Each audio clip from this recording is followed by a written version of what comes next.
everyone, it's Stephanie here and welcome back to another video. Today we are going to be playing with the Lily Die-namics, which is a previously released die that we just re-released with the May Vault. It is one of my all-time favorite die sets. I love the gorgeous flowers that it creates, and I thought it would be fun to pair it with the joyful Wreath Dynamics, which is a Christmas die, but also works to create summertime wreaths. So I'm going to go ahead now and I'm going to start to color all of my pieces. I have decided to die cut everything from white cardstock and use Copic markers to add all of the color, but you can quickly and easily die cut everything from colored cardstock and either leave it completely plain, or you can use Copic markers or inks to add a little bit of detail and dimension to all of your pieces. I decided to go with Copic coloring for mine just because I really like the shading that you can add to all of the leaves and the flowers. And the main reason was I really wanted my lilies to be pretty light in color, and I didn't have a light enough color of cardstock to use for the base of the flower. So I decided Copics would be best for the look I was going for. So I started off first with the joyful wreath. I wasn't sure if I wanted to include one or two on the design, so I ended up die cutting two and coloring both of them, which I'm glad I did because I ended up adding both together to create a more full looking wreath on the final card design. So I'm just going to very quickly add color to the second one. I did it the exact same way as I did the first.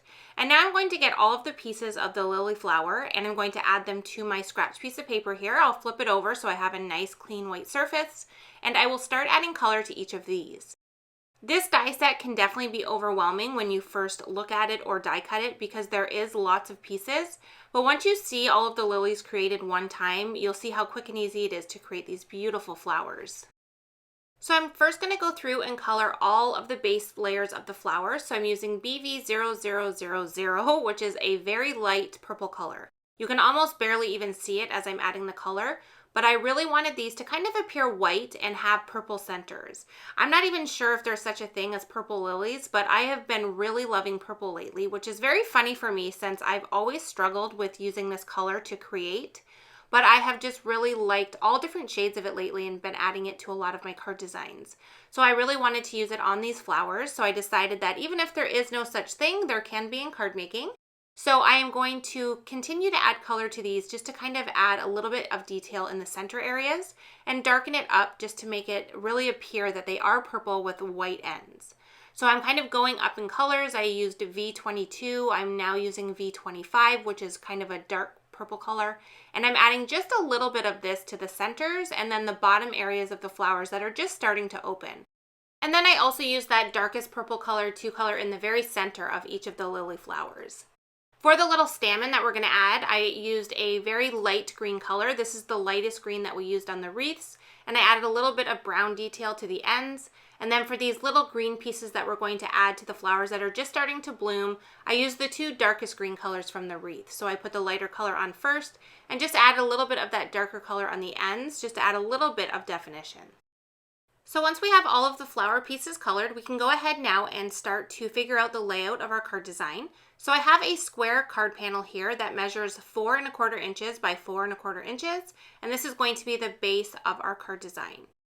I layered both of the wreath images on there and I really like how full that looked, so that is going to be the base. And now I'm going to assemble all of the flowers. So you can see that I'm taking each of the pieces and showing you how to layer each of them. This is how they're intended to go together. And I have die cut this twice, so I actually have double what you get from one pass through your die cutting machine. So what you're going to get when you die cut this is the large flower, which is fully open, and it has two pieces that layer together. So I'm going to put those ones together here first. Then you have two pieces that layer together to create a bloom that is kind of half open. And then you have a bloom that is fully closed and hasn't started to open at all yet. In addition to the 3 flowers that you assemble, you also get the little green part that goes on the bottom of the partially bloomed and the not bloomed at all flower. And then you get the little center area for the fully bloomed flower as well as the stamen to add to those as well. And it's really quick and easy to assemble these. The little green pieces actually are different sizes. So you need the larger one for the partially bloomed flower and the smaller one for the bud.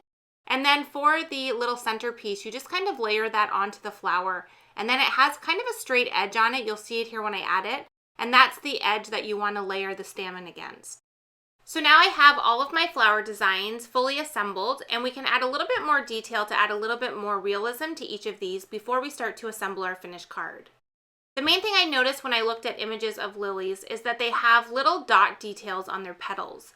So I took a very dark marker, I believe this is a V28, and I'm just using a very light hand and adding dot detail on all of the little flower images. I'm starting in the center and kind of making a little bit darker and the dots a little bit thicker in the center area, and then I'm just fading those dots out as I go out onto the petals of the flower. I love how much this detail brings these flowers to life. It was so quick and easy to do, and it really just stepped this up that much more and really made the flowers look realistic on the card design. So I'm just going to continue to add these dots to finish off each of the flowers, and then once I have that done, we can start to assemble our card design.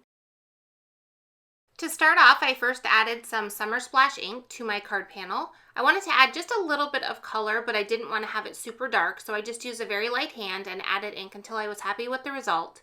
And now I can start to assemble everything on top. I'm going to use liquid glue to adhere everything on. I don't want to have any dimension. I'm going to create a little bit of dimension by kind of folding up the petals on the flowers. So I decided to keep everything very flat on the card. So I adhered the first wreath, and then I added the second one, and I made sure to turn the wreath so that we fully cover those kind of open areas that you can see when you just use one. And what that does is this creates one continuous wreath that looks beautiful. It has all this full detail, and I really love the look of these layered on top of one another. And because we used the Copic markers and did some shading with some darker and lighter colors, it adds a lot of great contrast to the finished design. And then once our wreath is assembled, we can go ahead and start to add our flowers. For these pieces here, I used precision glue just because I wanted a little bit of a heavier glue since the flowers are a little bit more bulky. And I'm just going to add these to the wreath on the right-hand side, and I'm going to kind of tuck some of the smaller pieces under those two large flowers. So I like to do things in clusters of 5, so I did a group of 3, and then for this other group here, rather than putting the little buds on each side, I decided to pair them together as if they're coming off of that large flower on the same side. And then to finish it off, we need to add a sentiment. So for this one here, I decided to do stamping on gray cardstock versus black, which is my usual go-to. I just really like the soft look that the gray provides with that purple color, and I decided I wanted to kind of layer it underneath of the flowers to make a continuous design. So I added liquid glue to the back of this little strip here, which was die cut with the Skinny Strips Dynamics, and then I adhered it directly onto the card. And I did want to mention that the sentiment was stamped from the Bitty Thanks and Gratitude stamp set. This is a really great set for anytime you need to create any type of thank you card. There are a lot of different sentiments in all different sizes, so you can kind of customize it to fit your card design.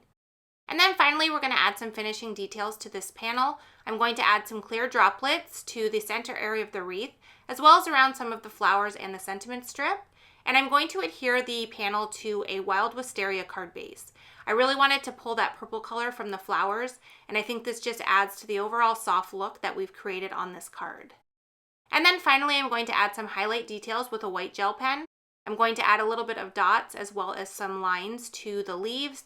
And then I also added a little bit of dot detail to the center area of the lilies. And then, like I mentioned earlier, I am lifting up the ends of all of the flower petals just to add a little bit of dimension to the card and make them look even more realistic than they already look. And then that is going to complete our card design. I hope today's video gave you some ideas on ways that you can use the Lily Die-namics. It does look a little bit intimidating at first, but it is so easy to use and creates stunning designs. As always, I appreciate you being here for another video, and I hope to see you again soon. Thanks so much for watching.